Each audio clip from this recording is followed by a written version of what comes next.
The tennis courts vanished beneath murky floodwater. The playground slide floated like driftwood, and the community center cracked open as if the earth itself was rejecting it. Deborah Langford stood at the edge of the chaos in her designer raincoat, screaming into the wind while neighbors silently filmed her unraveling. And I, camera in hand, mud up to my shins, knew nature hadn't just fought back. It had won. They called it the Azalea Project, as if slapping a flowery name on it made the destruction palatable. I remember the day the flyer showed up in my mailbox, thick glossy cardstock with embossed lettering that practically screamed expensive. Rosefield Commons Revitalization Initiative. It read in cheerful pastel fonts, the kind you'd find on overpriced soap packaging. I didn't even make it past the first sentence before my stomach dropped. They wanted to beautify underutilized space and reimagine community engagement with the addition of vibrant recreational zones. I didn't need to finish reading to know exactly which underutilized space they were referring to: the wetland behind my house, my sanctuary, my sliver of wild, my patch of peace in an increasingly sterile world. I'm Nora Ellison. I'm 63, retired from teaching biology for nearly 3 decades, and I've lived in Rosefield Commons for 12 years. I bought this house not because it was new or stylish, it wasn't, but because of the view out back. A ribbon of lowland stretching out from my fence, brimming with wild azaleas, soft reeds and water that shimmered like glass after a summer rain. I'd sit out there most mornings with my coffee, listening to the spring peepers and watching herons tiptoe through the shallows. The dragonflies would float like stained glass in motion, and once I even caught sight of a fox stealing across the edge at dawn. It was wild, messy, alive, and apparently that made it an eyesore. Deborah Langford, our HOA president, had been gunning for that land for years. She's 57, rigid as a lacquered bun, and dresses like she raided a sorority house from the 1980s: shoulder pads, pearls, and pastel blazers that never quite matched her lipstick. She believes order equals value, and anything outside her narrow view of suburban perfection is something to be trimmed, painted over, or paved. The wetland to her was mosquito-infested muck. She once called it the back alley of Rosefield. I should have known this flyer was the beginning of her long-anticipated war. They scheduled a community meeting in the clubhouse 2 weeks later. I showed up with a binder full of photos I'd taken over the years: sunsets glowing behind reeds, families of turtles stacked like totems on a fallen log, a brilliant wood duck skimming across the water. I'd even printed out studies on how wetlands help prevent flooding, filter pollutants, and maintain biodiversity. I spoke calmly, I thought, firmly. I explained how the natural basin protected the rest of our neighborhood during heavy rain, how it wasn't just a marsh but an ecosystem, one that had likely existed longer than any of us. Deborah listened, or pretended to, her lips pursed in that permanent smirk she wears when she's letting you speak only so she can say she did. When I finished, she gave a small dismissive laugh and said, "That's a lovely sentiment, Nora, truly. But this is about community needs. Progress. Families need space to gather. Children need places to play. Not everyone enjoys mud." I scanned the room. Her board: 3 yes men and 1 woman who looked like she'd been pressed from the same mold, nodded like bobbleheads. One of them, a man named Richard, who always looked like he'd lost an argument with a bottle of cologne, added, "Think of the increased property values." That's what it always came down to. Money. Marketability. A park looks better on a brochure than a swamp, no matter how many frogs sing at dusk. When I returned home that night, I stood by my back fence and looked out at the azaleas just starting to bloom. Pale pink fuchsia, even a rare white one, near the waterline. They looked like brushstrokes on a canvas, too delicate to touch. And I made a decision. I wasn't going to let them erase this without a fight. The next morning, I began my campaign. I documented everything: the wildlife, the water levels, even the pattern of frog calls at twilight. I filmed video clips narrated like a low-budget nature documentary. I printed out local zoning laws, environmental protection codes, anything that might offer a sliver of legal ground to stand on. I submitted formal requests to the HOA for permit documentation. The only response I got was a stiff email from Deborah's assistant stating, "All necessary approvals are being handled internally." Translation: mind your business. Nora, then came the machines. I'll never forget the sound. A low mechanical growl that grew louder day by day, until one morning I stepped outside and saw an enormous yellow excavator parked just beyond my fence line. It loomed like a prehistoric beast, its steel claw dangling ominously above the azaleas. Men in hard hats paced around marking the soil-snapping photos and ignoring me as I stood there, with my arms folded, phone in hand, recording every step. I tried to stop them. I asked for their permits. One shrugged and pointed to a folded paper taped to the cab of his truck, an HOA-issued work order signed by Deborah Langford. No county seals, no environmental clearance, just her name in looping cursive and the words Phase 1. That afternoon they began digging. I watched helplessly as the claw tore through the reeds' uprooted saplings and carved deep scars into the soft earth. Water confused and displaced gushed into hastily dug trenches and ran off towards storm drains that were never meant to handle that kind of volume. I saw a garter snake slither for cover, a nest of baby birds tumble from a bush. I took pictures of everything. My phone became a weapon, my defense, my lifeline. Deborah strolled by 2 days later, flanked by her entourage. She paused just behind my yard, looking out at the muddy pit where azaleas once danced in the wind. "Progress," she said brightly, waving her hand like a magician revealing a new trick. "Isn't it wonderful?" I didn't answer. I just raised my phone and took her picture.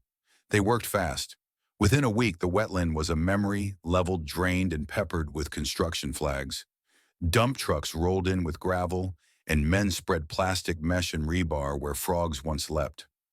Bright yellow caution tape fluttered in the breeze. A temporary sign read, "Future site of the Rosefield Commons Azalea Playground." The irony burned. Neighbors began to take notice. Some nodded in approval, muttering things like, "Finally," or "About time." Others looked uneasy but said nothing. And then there were the ones who glanced at me with a mixture of pity and caution, like I was a woman mourning a pet while everyone else was planning a barbecue. I kept documenting every lost flower, every change in runoff, every truck, every smug glance from Deborah. Because I knew something they didn't. Wetlands, remember, and nature has a habit of reclaiming what's hers. They'd taken my sanctuary, but they'd also dug their own foundation on a ghost that would not sleep quietly. The azaleas were gone, but I was still here, and I wasn't done. The silence that followed the last bulldozer's departure was unlike any I'd ever heard. It wasn't peaceful, it was hollow, lifeless, as if something sacred had been scraped away and the land hadn't figured out how to breathe yet.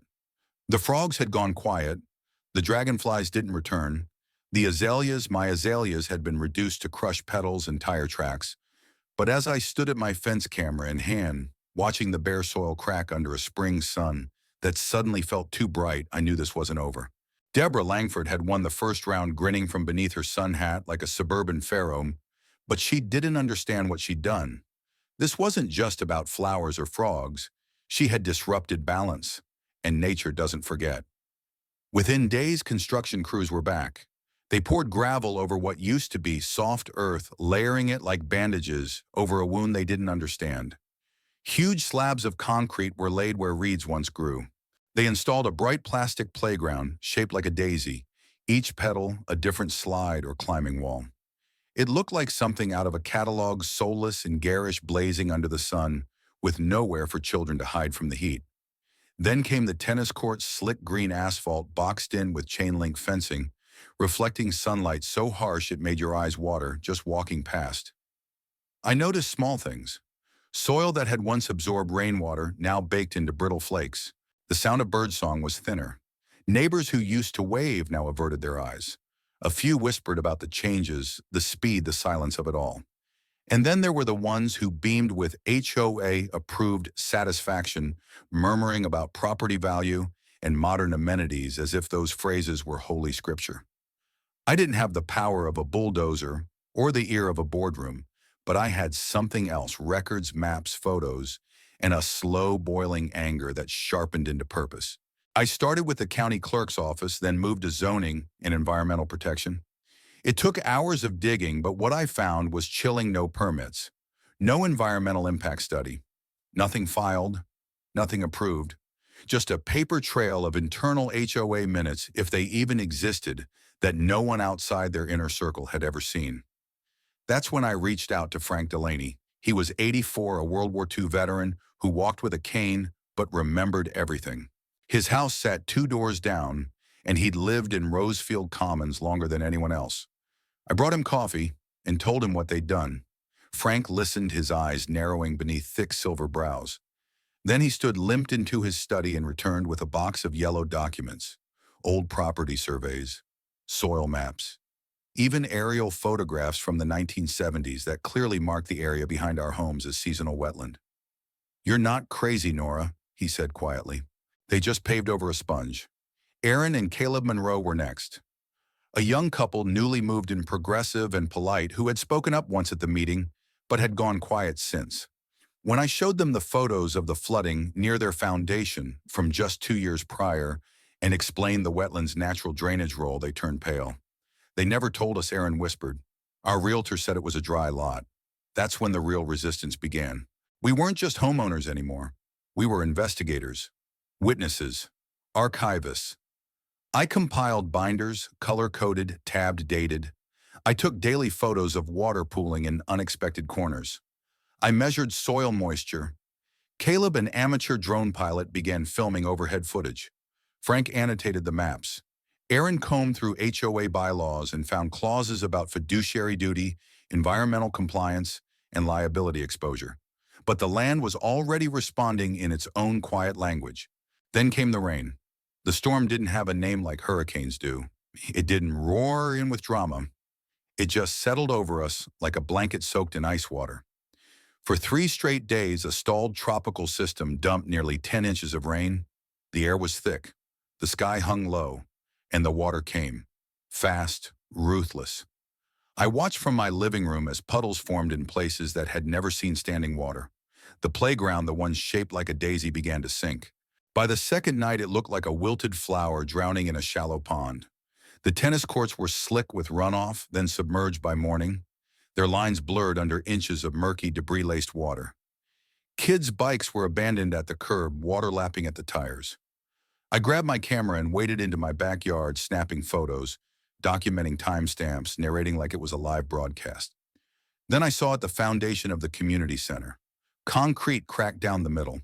One side tilted just slightly at first, then more. You didn't need a geologist to see it was shifting. The ground beneath it, softened, angry, betrayed, was reclaiming itself. Deborah showed up the next day. She wore a lavender raincoat and matching boots with little white hydrangeas on them, like she thought floral print would somehow protect her from reality. Gerald, the board's treasurer, trailed behind her, clutching a clipboard as though it were a lifeline. She stood at the edge of what had become a shallow lake and stared. I watched from behind my curtain. She pointed, shouted, blamed. Her voice carried across the flooded lawn. Why weren't the drains cleared? This wasn't in the report. Where is the contractor? The contractor, I later found out, had quietly packed up and left after expressing repeated concerns about soil stability, concerns Deborah had dismissed. Word began to spread. First a whisper, then a murmur. Then the HOA Facebook group lit up like a Christmas tree in July. Residents were furious, yards were flooding, foundations were cracking, and all the money spent on tennis courts and playgrounds had become a punchline. Lake Rosefield, someone called it. The name stuck. Aaron posted side-by-side photos, one from the HOA flyer showing smiling families playing pickleball, and the other from her drone footage of those same courts now underwater. The contrast was damning, but I wasn't smiling. Not yet. This wasn't just a vindication. This was a crisis. If water damage spread further, property values would plummet, not because of a wetland, but because someone had erased it. That's when we made the call. Aaron's cousin, Lena Tran, was an environmental attorney based 2 counties over. She couldn't represent us outright due to jurisdiction, but after seeing the footage and documentation, she agreed to guide us. She was sharp, efficient, and quietly furious. They didn't just make a bad decision, she said. They violated state code. They created a risk, and they tried to bury it under playground mulch. With Lena's help, we drafted a formal complaint, detailed, meticulous, supported by Frank's maps, Aaron's drone videos, Caleb's rainfall calculations, and my relentless documentation. We filed it with the county's Environmental Protection Division, the Zoning Board, and the local commissioner's office. Deborah responded with a newsletter, glossy as always. The flooding, she claimed, was a natural event, a rare occurrence, and the HOA was fully cooperating with any inquiries. But it was too late. The truth was out. We had photos, video, Community support. The azaleas were gone, but something else had bloomed in their place. Resistance, clarity, a thirst for accountability. And we weren't just going to weather this storm. We were going to bring the whole story into the light, because the land remembers. And now so did we. The morning after the storm finally passed, I stood barefoot in the backyard, ankle deep in what used to be my lawn, and stared at the bloated mess of what they had built. The daisy-shaped playground sat like a sinking carnival ride, in the mud half submerged and listing at odd angles. One of the plastic slides had broken loose and floated toward the tennis court now, a green lagoon decorated with leaves debris and a floating lawn chair. The community center, Deborah's crown jewel, was cracking visibly down the middle, its foundation sagging like wet cardboard. It wasn't just a failure of planning anymore. It was a monument to hubris, and that made it time. Time to turn all the whispers and backfence murmurs into something actionable. The night before, I'd spoken to Lena Tranigan. Aaron's cousin, the environmental lawyer who had been advising us unofficially, now believed the evidence we had wasn't just compelling, it was damning. "You're not just dealing with a negligent HOA board anymore," she said calmly. "You're looking at willful misconduct, probable fraud, and a gross breach of fiduciary duty." They knew, and they did it anyway. That was enough. We moved fast. Lena referred us to a local attorney licensed to practice in our county, her colleague Ms. Sharma, a 50-something attorney with a calm voice and eyes sharp enough to cut stone. When we met in her office, we spread out the evidence: Frank's annotated maps showing historical wetland data, Aaron and Caleb's drone footage from before and after the build, and my catalog of photos, over 700 images, each labeled with time, weather, and observed damage. Ms. Sharma barely blinked as she scrolled through them. "You did more investigative work than most regulatory agencies," she murmured. "Let's get to work." We filed a formal lawsuit against the HOA and 3 named individuals, Deborah Langford, of course, along with Gerald Matthews, the HOA treasurer, and Cynthia Knowles, who had signed off on the construction plan as board secretary. The suit included counts of gross negligence, violation of state environmental statutes, unlawful construction without permits, and misappropriation of community funds. And yes, Deborah was named personally. When she got the notice, I heard she nearly choked on her rosé at the book club. She responded the only way she knew how, with bravado and glossy newsletters. A 2-page color spread was hand-delivered to every home in Rosefield Commons, claiming the lawsuit was frivolous, politically motivated, and an attack on community progress. But fewer people were listening now. Her playground was underwater. Her tennis courts were a joke. And even her most loyal allies were quietly distancing themselves, afraid of where the mud would splash next. Discovery phase hit like a hurricane in its own right. Ms. Sharma requested all HOA records, internal emails, contractor communications, board meeting notes, and permit filings. What we got after much resistance was a dumpster fire. There were no permits, no environmental assessments, no soil surveys, but there were emails, dozens of them. In one, a contractor warned Deborah that subsurface saturation may compromise foundational integrity. Her response: "We'll deal with it later. The aesthetics are more important than a little water." In another, Gerald admitted that he hadn't actually read the engineering proposal, just trusted Deb. And perhaps most damning of all, Cynthia had written, "I know we're technically supposed to submit this to the county, but if we wait, the whole plan gets bogged down in red tape. Let's just move." Ms. Sharma built a case so airtight you could bottle it. When we finally went to court, the judge assigned was the Honorable Margot Sinclair, a no-nonsense woman with a reputation for hating bureaucratic doublespeak and people who waste her time. Deborah strutted in on the first day in a cream pantsuit and matching handbag, flanked by her high-priced attorney, who looked like he'd been carved out of marble. But once the evidence started coming in, her smirk began to crack. The prosecution laid it out cleanly. First, the timeline of wetland destruction with side-by-side photos, then the weather patterns showing how common multi-day rain events were in our region.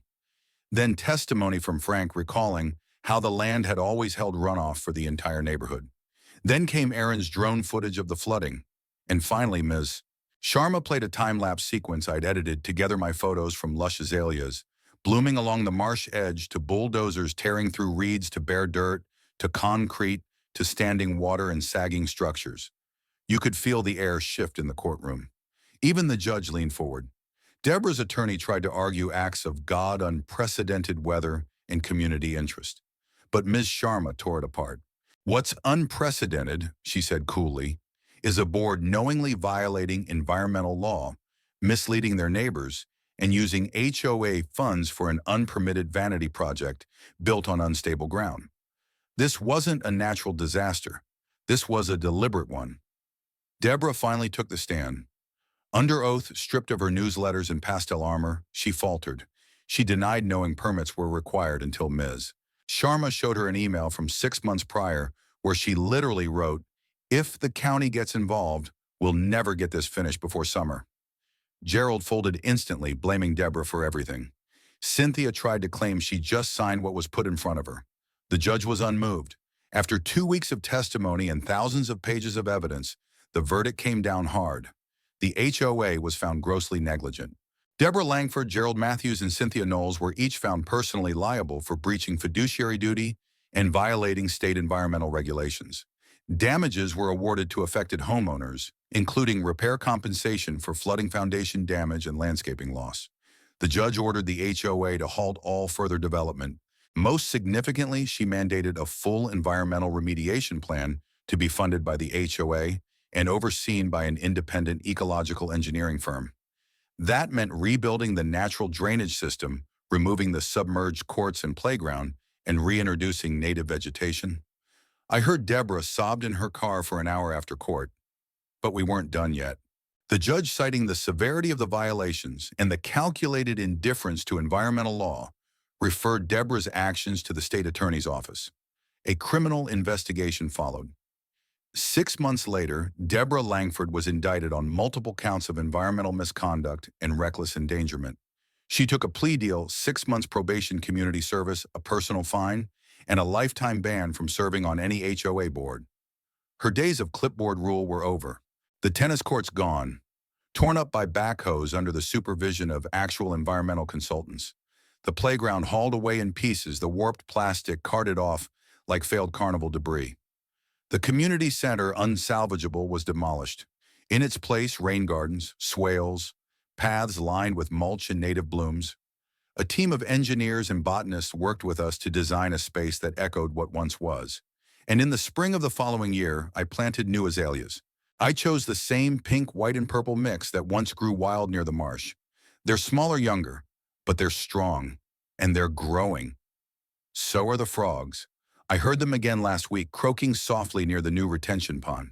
It's not the same, it never will be, but it's something, it's healing. And if there's one thing I've learned, it's this: when people like Deborah try to pave over truth with concrete and PR language, nature has a way of fighting back.